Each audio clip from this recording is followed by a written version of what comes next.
ครับคุณผู้ชมครับขอต้อนรับท่านผู้ชมทุกท่านเข้าสู่รายการศึก 12 ราศีศึกนี้ศึกเดียวที่จะทำให้คุณรู้ลึกรู้ดี รู้ในสิ่งที่คุณไม่เคยรู้มาก่อนมีรีเบคก้าขึ้นมารายการเราครั้ง เพิ่ง แรก มา ด้วย นี่ รีเบคก้าเอาชื่อแบบว่าแนะนำชื่อแบบ ชื่อเต็ม ภาษาอังกฤษได้เบกกี้ เรเบคก้า แพทริเชีย อาร์มสตรอง ชื่อยาวกว่าอำเภอที่บ้าน ชื่อจริงชื่อกลางและนามสกุล นามสกุลอัมสตรอง Yes เป็นอะไรกับนิวอัมสตรอง ไม่เป็นไรเลยค่ะ ไม่รู้จักกันไม่รู้จัก ชื่อเล่นชื่อจริงชื่อกลางนามสกุล เวลาแนะนำก็แนะนำยาวๆกันแบบนี้ ใช่ เลย ใช่ เปิดข้อที่หนึ่ง ราศีใดในช่วงนี้จับอะไรก็รวย เอาว่าราศี ราศีมิถุนบอลครับทำไมต้องเป็นบอลครับ เพราะว่าเขาบอกว่าจับอะไรก็รวย อืม แล้วเขานั่งข้างผมไม่ขออะไรมากจับผมหน่อยได้ไหมแต่พี่บอลเขาแบบว่ามีเพลงไงเปิดทำเพลงไหนก็ปัง แต่นี่มันแบบว่า ใช่ไหม เพลงมันดังจริงนะ ไม่ตอบตัวเองเหรอไม่คิดจะตอบตัวเองเหรอ เออ ผมไม่กล้าครับ อยากรวยเหมือนกันแต่ไม่กล้าตอบพี่ไอ้ อ่ะ ก็เลยตอบคนอื่น มัน ให้ มัน เขาไปก่อน ตอนนี้อาจจะรวยก็ได้นะ เพราะว่ารับงานคู่วะ ไม่ รับยัง ไม่ รับยังงาน ไม่ คู่ ได้งานอะไรฮะ รับยังงานคู่อะรับยังเพราะเห็นลงไอจีโอ้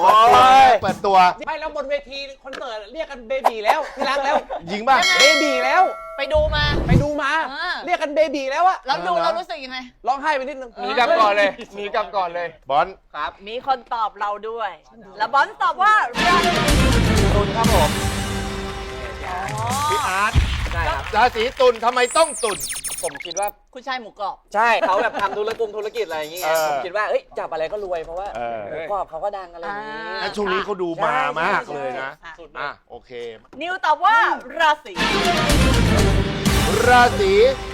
ตุลทำไมต้องตุล เพราะว่าเห็นกิจการเขาเจริญรุ่งเรืองมาก เพราะว่าเรารู้สึกว่า เราเห็นเขาทำ เราเห็นเขาทำแล้วก็คืออาร์ตเนี่ยเป็นดาราที่แบบเป็นพระเอกที่ดังมาก่อน แล้วเขาอาจจะหายไปไอช่วงเนี้ยค่ะ คือเหมือนแบบว่าดวงที่คนมันจะโคจรมา มาอีก แต่อาจจะไม่ได้มาแบบเป็นมาเป็นพระเอก แต่มันมาเป็นพระเอกอีกด้านหนึ่ง ใช่ ด้านขาขายอะไรอย่างงี้ใช่ไหม หนูก็เลยขออวยพรให้เลยละกันค่ะ ขอให้กิจการรุ่งเรือง สาธุครับ แจ็คค่ะ แล้วแจ็คตอบว่าราศี ราศีสิงห์ทำไมต้องสิงห์ พี่ป๋องกพลน่ะได้มีโอกาสไปทำงานกับเขาแล้วก็คนเนี่ยเวลาเจอพี่ป๋องก็จะทักตลอดว่าแบบรวยรวยอนาคตรวยแน่นอน แล้วก็อีกอย่างหนึ่งคือราศีสิงห์เนี่ยผมตอบเพราะว่าเป็นราศีแม่มดดำด้วย มาที่พี่โพสค่ะ แล้วพี่โพสตอบว่าพี่โพสตอบว่าราศี ธนูใช่ ทำไมต้องธนู ธนูตอบป๋องดีกว่า พอแล้ว ตอนแรกจะตอบสิงห์เพราะว่าราศีเดียวกับเพื่อนไง น้องไงน้องมดดำเพราะว่าราศีนี้จะมาอันดับหนึ่งมดดำอ่ะราศีสิงห์แต่ไอ้นี่มันไม่ให้ตอบก็เลยตอบตัวเองแล้วกัน พี่ตอบว่าราศี มรกตต้องปีครับ นี่ราศีกรกฎทำไมต้องกรกฎ เพราะว่าผมเนี่ยเดาทางโพลิพัทออกแล้ว แล้วก็เดาทางสองราศีออกแล้ว คุณมาบ่อยจนเดาอันกอริทึม เดาทางออกแล้วเพราะว่าหลังๆนี่เขาจะชอบยอดทางโซเชียล แล้วก็ถ้าน้องฟิล์มกับน้องเบคมาเนี่ยแฟนคลับจะเยอะ แล้วก็จะขึ้นเทรนด์อันดับหนึ่งทวิตเตอร์ถ้าจะแน่นอนน้องฟิล์มก็ต้องหรือไม่ก็ต้องเบคเนี่ยต้องออกไปก่อนข้างหน้า เพราะว่าเขาจะลงอินสตาแกรมก่อนแล้วโพลิพัทจะลงอินสตาแกรมก่อนแล้ว แล้วก็น้องฟิล์มน่ะกับน้องเบคเขาดังมาก เพราะว่าน้องฟิล์มน่ะผมเจอมา3 ปีแล้วก็คือน่ารัก ถ้าน้องได้ออกไปข้างหน้าเนี่ยจะมีข้อมูลคุยเยอะแล้วก็จะมีกระแสด้วย มีข้อมูลคุยเยอะแล้วก็ งั้นผมขอลบป๋องออกก่อนนะ รู้ลึกรู้จริง มีข้อมูลคุยเยอะแล้วเขาแฟนคลับเมืองนอกเยอะ แล้วก็พอผมชูชื่อเขาเนี่ย เออ แฟนคลับต่างประเทศอินเตอร์เขาเนี่ยก็ต้องลงภาพผมในทวิตเตอร์แล้วว่าแบบว่า who is he why นี่อยู่ด้วยกันถือคู่กันนี่อยู่ด้วยกัน แล้วพี่หยวนตอบว่าราศี ราศีกรกฎทำไมต้องกรกฎ ช่วงหลังมาศึกษาเรื่องพวกดาราศาสตร์ด้วย อ่า คือหลายคนเนี่ยไปตอบพี่อาร์ตเนี่ยคือต้องบอกว่าช่วงเดือนกันยาเนี่ยคนที่เกิดราศีกันหรือราศีตุลเนี่ยจะไม่ได้จับที่ทำให้เขาเจริญนะครับ ต้องเป็นจับงานที่เป็นงานที่ใหม่ ไม่ได้จับงานเดิมที่ทำอยู่อย่างพี่อาร์ตเนี่ยเขาไม่ได้จับงานในวงการบันเทิงเขาไปจับเกี่ยวกับการ ขายของขายอาหารซึ่งเป็นงานใหม่ คืออย่างราศีกันราศีตุลเนี่ยที่ผมดูมาเนี่ยเพราะว่าช่วงก่อนหน้านี้เนี่ยดวงเนี่ยมันเดินวิปริตมันเดินถอยหลังไม่ได้เก่งเหมือนอาจารย์ลักษณ์นะ เอาดีด้านนี้หรอ ชอบแต่ว่าช่วงก่อนเนี่ยกรกฎเนี่ยเขาหนักมาแล้วช่วงนี้เนี่ยดวงเขาพ้นแล้วกรกฎเนี่ยจับอะไรก็จะเจริญรุ่งเรือง เฮ้ยชอบนะ ชอบฟังพวกนี้วิเคราะห์นะ สนุกดีนะ ใช่เพราะถ้าผิดขึ้นมาก็น่าแหกเหมือนกัน วิเคราะห์เยอะ ก็อย่างที่บอกกันไปนี่ผมตอบต้องฟรีนะแฮชแท็กมันยันจริงเฮ้ยนิกกี้มาแล้วนิกกี้มาแล้ว ๆ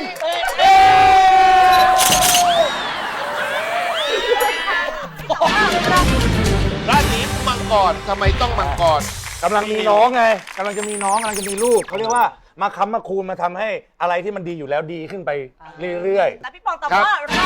ราศีตุลน้องอาร์ตครับตุล ความรู้สึกแรกเลย พอถามผู้ความรู้สึกแวบแล้วจับอะไรแล้วรวยเนี่ยเขาว่าจับหมูกรอบมาตลอดจับหั่นจับหั่นจับหั่นจับหั่น แล้วเราก็ค่อยๆเดินไปหาเขา ไปหาเขาดีกว่า คุณอาร์ตครับ มีคนตอบพี่อาร์ตเยอะเลย แล้วพี่อาร์ตตอบว่า ราศีตุลทำไมต้องตุลกล้าดียังไงตอบตัวเองครับ ตอนแรกผมจะตอบพี่พศแล้วพอพี่หยวนมาวิเคราะห์ว่าแบบว่าประมาณว่ามีเส้นทางแนวใหม่จริงๆหมูกรอบผมอะหลายคนไม่รู้ว่าจริงๆผมไม่ได้ตั้งใจทำหมูกรอบเลยนะตั้งใจทำอาหารเสริมที่เป็นลดน้ำหนักอีกตัวหนึ่งที่เป็นลายคนละลายพอพี่หยวนวิเคราะห์แบบเฮ้ยเราลืมธุรกิจตรงนี้ไปเลยว่าเดี๋ยวอีกเดือนหนึ่งจะออกแล้วมันช่วงประมาณกันยาพอดีเลยที่จะออกก็เลยแบบหวังว่ามันจะสำเร็จ มาที่รีเบคก้าค่ะเบคก้าตอบว่าราศี ทำไมต้องกรกฎ หนูว่ามันเป็นปีทองของพี่เขาทำงานทุกวันแม้ว่าจะจับหรือใส่อะไรก็โซเอาหมดค่ะ ก็เลยอย่า มาแล้วของหนูไม่ดังเหรอ หนูก็ดังมาด้วยกันอะ เข้ากัน สลับกัน สลับกัน เดี๋ยวหนูตอบน้อง อ๋อ คือตอบสลับกัน อันนี้ก็ร่วมมือเหมือนกันนะ คือเขาก็แบ่งกันคนละครึ่งเหมือนกันเขาจับอะไรเช่นเขาจับอะไรก็ได้หมด ใส่อะไรจับอะไรก็ เฮ้ย โซ พอใส่ เอา ปุ๊บ ยั ก็ บ ขายหมดเลยเหรอ ยับ ช่วยเอาหมูกรอบไปใส่หน่อยได้ไหม ๆค่อยๆพอ นี่น้องพร้อมกินให้นะ เอามือถือสุดติ่งกระดิ่งแมว เดี๋ เลย วย ขอที่อยู่ไว้เลยเดี๋ยว ขอที่อยู่ไปทำไมเหรอ เอาไลน์แทนก็ได้ทั้งนั้น อ อะไรครับเนี่ยขึ้นเทรนด์ทวิตเลย โอเค แล้วฟรินตอบว่าราศี ราศีพิจิกทำไมต้องพิจิก คือหนูอะรู้สึกว่าเราโตมากับน้องด้วยกันแล้วก็คือหนูรู้สึกว่าน้องตอนนี้งานเยอะมากแล้วก็จับอะไรก็น่าจะแบบ คำพูดของเขา เมื่อกี้คือคำพูดของเขา เมื่อกี้คำพูดของเขาเลย เหมือนกันเลยใช่ เหรอ นี่จะเป็นนางเอกหนัง100 ล้านแล้วนะคะ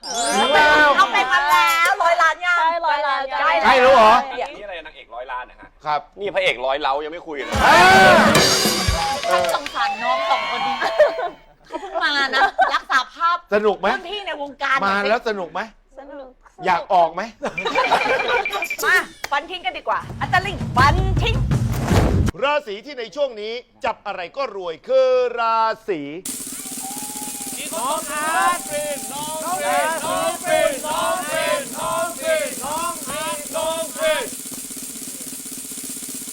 มิถุนครับ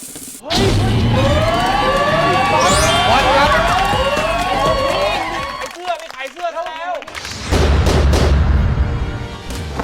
ราศีที่ในช่วงนี้จับอะไรก็รวยได้แก่ราศีมิถุนไอ้คำว่ารวยเนี่ยไม่ใช่ว่าผู้ร่วมศึกหรือแฟนรายการทั่วฟ้าเมืองไทย ที่เกิดราศีมิถุนจะรวยทุกคนมันต้องมีพื้นชะตาเดิม อันเกิดจากวันวเวลานอของแต่ละคนในจังหวัดในประเทศที่เกิด แต่โดยภาพรวมเนี่ยมันเป็นโอกาส ช่วงนี้ดาวเกตดาวเทวดา โคจรทับชะตาของคนเกิดลัคนาราศีมิถุนเป็นมหามงคลเปิดดวงแต่การที่ดาวเทวดามาจรทับราศีมิถุนนั้น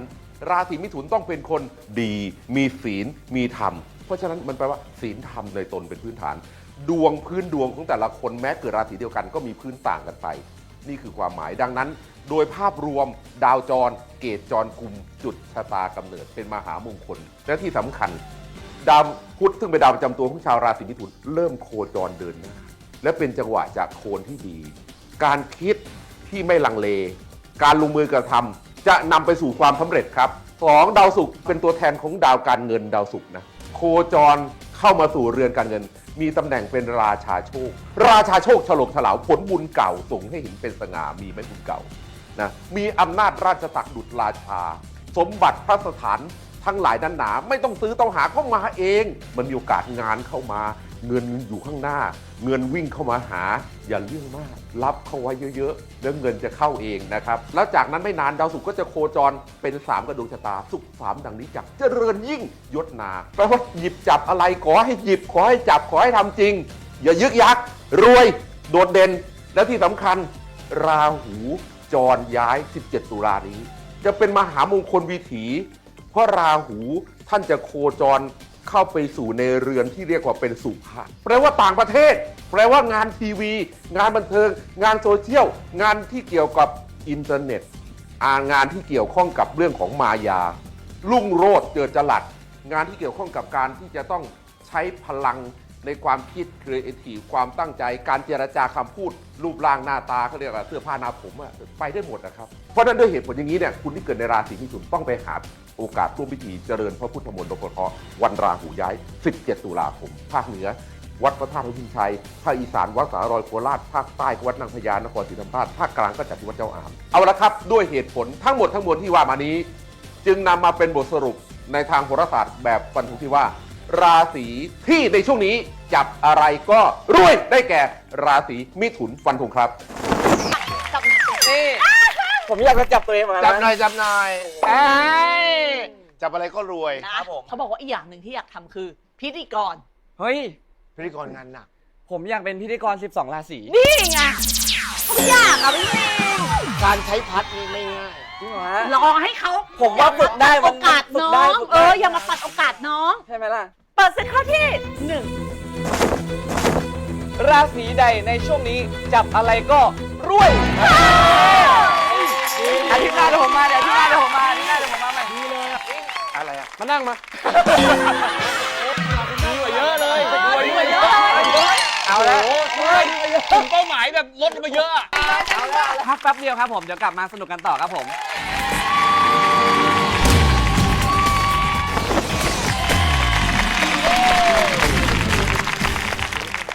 แล้วมาเปิดศึกกันต่อนะครับคุณผู้ชมครับผม ค่ะ เปิดเส้นข้อที่สอง ราศีใดในช่วงนี้เสียทรัพย์อับโช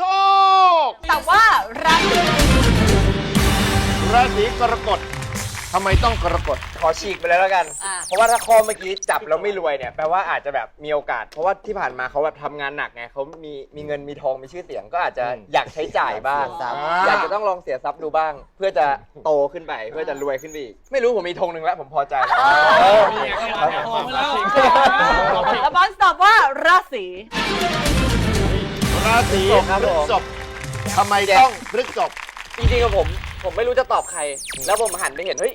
ผมนึกได้ว่าเมื่อก่อนพี่แจ็คยังไม่ได้เล่นพระแล้วอยู่ดีเขามาเล่นพระเขาอาจจะแบบว่าเสริมดวงไงตอนแรกดวงอาจจะไม่ดีแล้วต้องมีเล่นพระเพื่อจะมาเสริมดวง เสริมดวงตัวเอง ใช่ จากการที่เช่ามาเพื่อตัวเอง ใช่ วันนี้เช่ามาเพื่อแบ่งปัน ลงตัว แบ่ง เลย ปัน แบ่ง เนาะ ปัน แม่นิวตอบว่าราศี ราศีมีนทำไมต้องมีน การเสียทรัพย์เนี่ยมันก็คืออาจจะไปลงทุนหรือว่าเปลี่ยนแปลงหมายถึงว่าซื้อรถซื้ออะไร และยิ่งช่วงนี้เขาก็เปลี่ยนแฟนมันก็คือแบบเสียทรัพย์ในการที่จะต้อง เธอมีแฟนแล้วเหรอ ยังพี่ เธอมีแฟนแล้วเหรอ ยังครับผม ยังไม่มีอย่างนี้ เอ้ยยิ้ม เขาไม่น้ำอะ ไม่มีเป็นตัวเป็นตน พูดไปเรื่อยป๋องผีจอปาก นี่แล้วล่าสุดโอ้ยเลขาเลขา เหรอเอาเลยขาเลย ใช่ไหม พูดไปเรื่อยพี่จะให้ผมพูดเรื่องพี่เป๊กแม่ล่าสุดเพิ่งเจอนะ ฮะมีอะไรให้พูดอีกอ่ะ แล้วไป เดี๋ยวค่อยพูด อ่ะ เจอด้วยเจออาจารย์ด้วย อืม เจอตรงสุขุมวิทอะอาจารย์เป๊กอะ อืม เดี๋ยวค่อยเล่าให้ฟัง เอา เมียเขาท้องอ เอา ยู่ ท้องสิเรื่องจริงอะเป๊กตีสามมา อดีตไปแล้วเธอคือกำลัง ไม่ใช่ดี คต ต่อที่ที่แล้วเอาสิอะ นี่ แล้วก็กลับบ้านอยู่ เออ กลัวพี่นิวด่า เออ ไอ้นิกกี้ช่วยคุยกับพี่นิวหน่อยคุยกับพี่นิวหน่อย เออ ก็ให้ยื่นโทรศัพท์มาให้ผมคุยกับพี่นิวครับผมนิกกี้เองพี่นิวพี่จำได้ไหมพี่นิวผมนิกกี้เองครับพี่นิวทำเสียงดุเลยขอคุยกับเป๊กหน่อยเอา เฮ้ยเรื่องจริงเหรอ เรื่องจริงนี่ จริง เอา ขอบคุณที่รื้อฟื้นความทรงจำไอ้นิกกี้ ตอนแรกว่าจะลืมแล้ว ตอนแรกลืมแล้วเอามาพูดดี โดนแล้ว นะ โดนแล้ว มาถึงแจ็คค่ะ แล้วแจ็คตอบว่าราศี พฤษภครับผมตัวเองครับ พฤษภทำไมต้องพฤษภ คือต้องบอกว่าจริงๆช่วงนี้มีลงทุนหลายอย่างเลย นั่นแน่ เพราะว่า อะไร มัน บ้าง เหมื จ๊ะ อนกับ เฮ้ยรีสอร์ทเสร็จยัง รีสอร์ทเสร็จเรียบร้อยแล้วค คุ รับ ณทำรีสอร์ทเหรอ ชื่อ วิววูดครับผมทำกับ วิว เพื่อน วูดเฮ้ยเก๋ริมแม่น้ำริมแม่น้ำชื่อ จัง แม่ หวัด น้ อะไร ป่าสักครับ ำแม่น้ำป่าสัก แม่น้ำป่าสักทำกับเพื่อนไอ้ไม้แล้วก็มีจะทำคาเฟ่ที่สระบุรีครับ มาถึงพี่พศค่ะ ครับ แล้วพี่พศตอบว่าราศี ราศีมีน ราศีมีน นิกกี้ ทำไมต้องมีน เพราะว่าพักหลังๆเห็นไหมตั้งแต่แฟนเขาเลิกไปจับอะไรเป็นเสียทรัพย์หมด อ๋อเขามีข่าว จับบ้านก็จะขาย บ้านจะขายเลยเหรอ จะขายประกาศแล้วไงจับรถก็จะขาย เออ แล้วไปจับเลขาแต่เลขามันไม่ขายนะวันนั้นบอกว่านิกกี้คนนี้ใครว่าสวยจิเป่งเลยขอมาเล่นหนังหน่อยเฮ้ยไม่ได้พี่ผมหวงไม่มีผมบอกว่าเอาไปเล่นเลย แล้วบอกแฟนเหรอเอ้ยไม่ใช่ไม่ต้องรู้ ชื่อโกลันป่ะ ชื่อโกลันมีเล็ก โกลันเหรอ ใช่ เขาเลยนะ ขอไปเล่นหนังไม่ให้คือนิกกี้เนี่ยมันจับอะไรมันจะต้องเสียไปหมดคันมันมาจับเสื้อพี่อ่ะเสื้อแบรนด์เนมอ่ะ อ้าว หายใช่หาย ก็คือมันเอาไป มันเอาไป เพราะว่าเสียทรัพย์นี่ไงก็เลยต้องเป็นมัน เอามาถามเจ้าตัวดีกว่า ครับผม นี่คิดแต่ว่า พจน์อานนท์ครับ ราศีธนูทำไมต้องธนู เพราะพจน์อานนท์เนี่ยเมื่อก่อนเขาอาจจะเคยดังเคยอะไรก็จริงแต่หลังๆเนี่ยทำหนังอะไรเนี่ยก็เจ๊งทุกเรื่องครับ เจ๊งเพราะมันเล่น เจ๊งทุกเรื่องครับ เรื่องไหนที่มันเล่นเจ๊งหมด มีเรื่องอะไรบ้าง สมอลูคูแนว เจ๊ง ขอแต๋วแตก เจ๊ง แล้วก็มี พอเคยได้80-100 ล้านนะ ไอ้นี่เล่น 20 แล้วก็มีตุ๊ตู่กู้ชาติ ว่าอันนั้นมันไม่ได้เล่นมันแค่เดินผ่านว่า อันนั้นได้ไหม ผมเล่นนี่ผมเล่น กี่ฉาก ไปตั้งแต่เช้า พอทุ่มหนึ่งเขาสั่งเลิกกอง ผมมาขับรถออกไปแล้วนอกบ้านโทรตามกลับมา ไอ้นิกกี้ยังไม่ได้พูดเลย ตามผมกลับมาแกก็เขียนบทเนี่ยเป็นหนังที่ไม่มีบท นั่งเขียนบทไม่มีบทนั่งเขียนบทอยู่ครึ่งชั่วโมงพี่นั่งเขียนบทอยู่ครึ่งชั่วโมงอ้าวแอคชั่นผมพูดว่าอะไรพี่เสด็จแม่ผมเข้ามาดูในโรงหนัง ไม่มีผมพูดพอทิ้งอีกเสด็จแม่ผมอะเวลาเกิน ดูนี่พจน์อานนท์ นัดกองเป็นไงนัดกองนักแสดง นัด ไป กอง กี่โมง ถ้าเป็นที่อื่นเขาจะนัดตากล้อง6 โมงเช้านักแสดง8 โมง หนังพจน์อานนท์นัดผม6 โมงเช้า แล้วตะกล้อง 10 โมง ตะกล้องไปนอนที่ไหน ไม่รู้นัดตากล้อง10 โมงแล้วในบทไม่มีไม่มีซ้อมไม่มีอะไรแอคชั่นเอาพูดอะไรอะเป็นยืนนิ่งเลยพี่โดนด่าไหมผมยืนนิ่งเลยคัดไอ้ยืนนิ่งป่ะยืนชื่อยืนนิ่งโดนด่ายืนนิ่งโดนด่าแล้วยืนไม่นิ่งเอาให้ผมเล่นไปแอคชั่นยืนไม่นิ่งผมยืนนี่เลยโดนด่าไหมคัดไม่ใช่อย่างนี้ใช่นะ บอกว่าฟังความข้างเดียวเอาหยวนดีกว่าหยวนมันดูแบบซื่อ จริงป่ะ ไม่แล้วพี่พศบอกว่า โอ้โห เคยเล่นกับหนังพี่พศไหมคะ เคยเล่น แล้วคือถ่ายกันอยู่ไปถ่ายกันต่างจังหวัดไปถ่ายทะเลคุณไปทำอีท่าไหนไม่รู้กล้องตกไปใต้ทะเลกล้องอะตกไปใต้ทะเล แล้ว แล้วจะแบบเอาแล้วยกคิวมาแล้วทำไงอะเอากลับหมดตักกระแต ยกกองเลย หยวนนุ้ยกับสลินกลับบ้านกลับกรุงเทพอะเรารับงานเราไปเดินแบบอยู่เซ็นทรัลชิดลมอยู่จะขึ้นเวทีแล้วอีหยวนกลับมาถ่ายหนังให้ตอนนี้งมกล้องใต้ทะเลได้แล้วถึงก็งงเลยว่ากล้องตกไปใต้ทะเลตอนนี้มันใช้ได้แล้ววะ ซึ่งต้องบอกเลยว่าเรื่องต่อไปเนี่ยพี่พจน์เนี่ยเล็งน้องเบกกี้ไว้ สนใจไหมเบกกี้สนใจไหมสนใจไหมน้องบอกว่าได้ เบกกี้บอกโอ้ไอดอนโน่ มียกกองเพราะอะไรรู้ไหม อะไร เขาตอบแล้ว ให้ข้าวกะเพรายกกองมีแค่ข้าวกะเพราให้เลย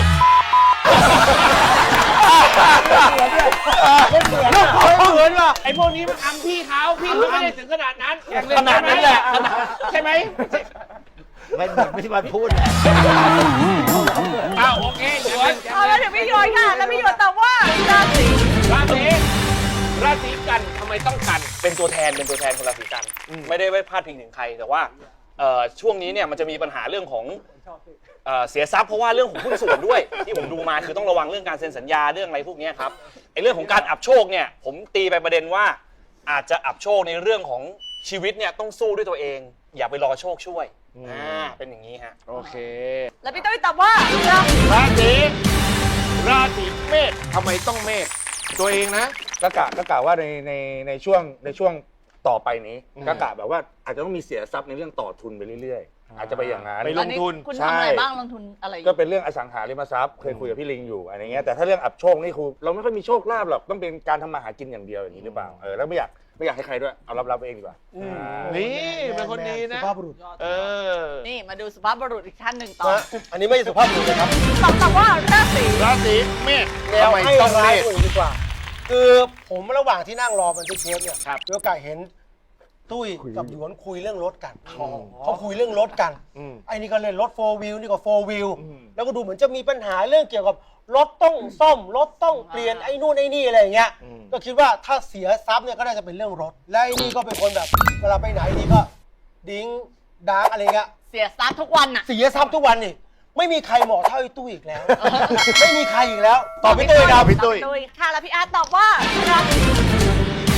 ราศีมีนนิกกี้ทำไมต้องมีน ตอบเมื่อกี้พอดีหลังตอนแต่งหน้าคุยกันเรื่องรถเหมือนกัน ผมบอกผมเพิ่งไปซื้ออิมเพซ่ามา นี่เขาบอกเขาขับเฟอร์ใช่ไหม ก็ขับอยู่ดีๆ น้ำท่วมไปเสียอีก 200,000 กว่าบาท 300,000 ค่าประกันเพิ่งเสียอะไรอย่างเงี้ย ก็เลยแบบนึกได้ว่าแบบนิกกี้มึงเสียตังค์ไปนี่อะไรอย่างเงี้ย ใช่ ก็เลยแบบตอบนิกกี้ดีกว่า ครับผม เบกกี้ค่ะแล้วเบกกี้ตอบว่ารา รา ศี ศีราศีมีนทำไมต้องมีน หนูคิดว่าแถวนี้มีคนรวยแล้วน่าจะเป็นแถวหลังแหละ อ๋อเป็นแถวหลังเป็นคนจนนะเราไม่เอาแล้วจะทำไมเนี่ยคนจนตอบ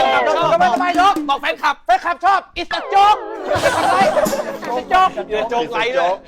ก็คือคิดว่าเป็นพี่นิกกี้ แล้วดูแบบใช้เงินใช่ไหมเป็นป๋าใช้ ต้ เงิ อน งฟังคนอื่นด้วยว่าพูดอะไรบ้างก็เลย คือแถวเนี้ยเรารวยแล้ว ข้างหลังคือยังอับจนอยู่ ได้แล้วได้แล้ว เฉย อะไรเมื่อกี้หนูสบาย แล้วฟรีนตอบว่าราศี ราศีพฤษภทำไมต้องพฤษภ หนูเห็นพี่แจ็คห้อยพระอะค่ะใช่หนูอาจจะแบบว่าอาจจะเอา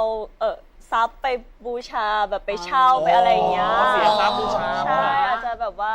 อะไรอย่างงั้นเยอะหรือเปล่า เพราะว่าวงการนี้เข้า ใช่เข้าออกยาก ใช่ไหมแล้วก็ราคาสูง ราคาสูงด้วยใช่ค่ะ อาจารย์ลิงฟันทิ้ง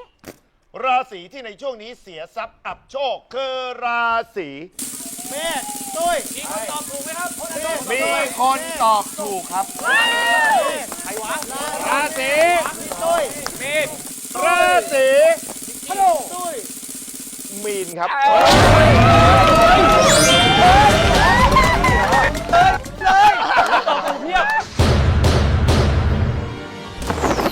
ราศีที่ในช่วงนี้เสียทรัพย์อับโชคได้แก่ราศีมีนอย่าไปกลัวคำพยากรณ์เป็นการเตือนชาวลัคนาราศีมีนดาวประจำตัวในตอนนี้เนี่ย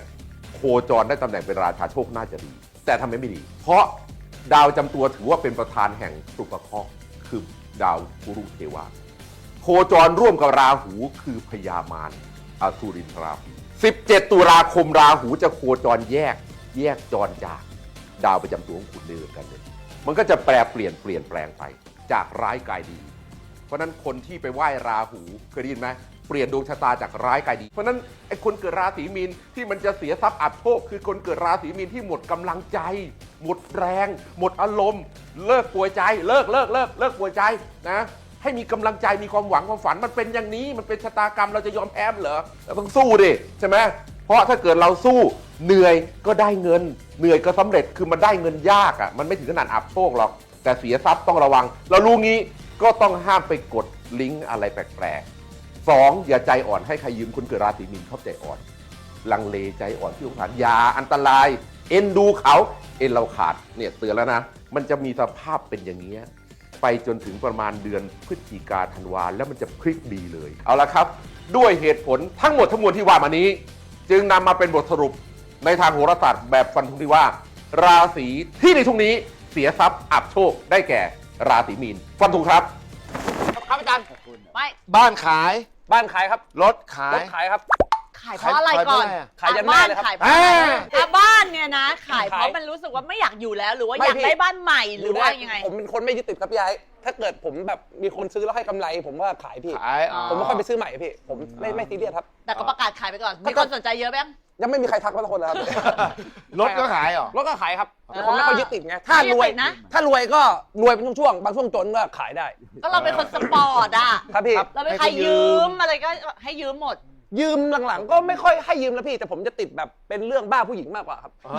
ใช่ครับ เราชัดเจนดีเนาะ ผมจะบ้าผู้หญิงครับ ก็คือเขาอยากได้อะไรให้หมด ใช่ครับพี่ อ่ะ เรามอบของเพื่อจะได้ชำระจิตใจให้ ผมครับอาจารย์ สบายใจขึ้น ผมครับ เหรียญพระราหูเทวีโชค สถาบันพยากรศาสตร์นะครับ จะได้ทำสิ่งใดราบรื่นนะครับ แล้วก็องค์อานาถบินทิกะมหาเศรษฐี สถาบันพยากรศาสตร์เช่นกันนะครับ ก็จะได้ร่ำรวยทวีโชคขึ้น ขอบคุณครับ โช อา ดี จารย์ขอบคุณครับ ข้อนี้ค่ะมีคนตอบถูกทั้งหมด 4 คนด้วยกันนะคะนั่นคือนิวนะคะ พี่โพสค่ะ พี่อาร์ตนะคะ แล้วก็เบกกี้ เพราะฉะนั้นมี 5 คนจับทองรอบนี้นะคะคือรอบเงินขันถุงค่ะ สนับสนุนโดย AAS 5G ครอบคลุมที่สุดเร็วที่สุดทั่วไทย 5 คนเชิญ เฮ้ยแม่นิวเข้ามา2 คนนะเว้ยลูกให้โชคลูกให้โชคลูกให้โชคลูกให้โชคลูกให้โชคต่อโชคพี่นิว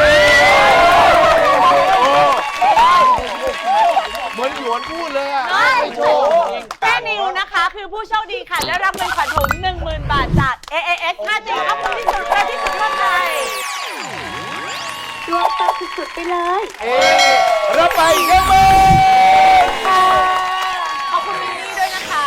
ครับ และขอบคุณผู้ร่วมศึกทั้ง 12 ท่าน 12 ราศี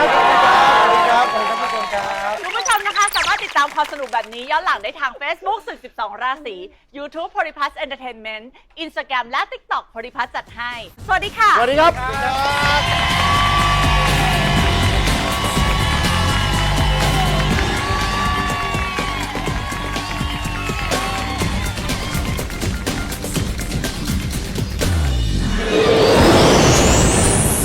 โพลิพัทจัดให้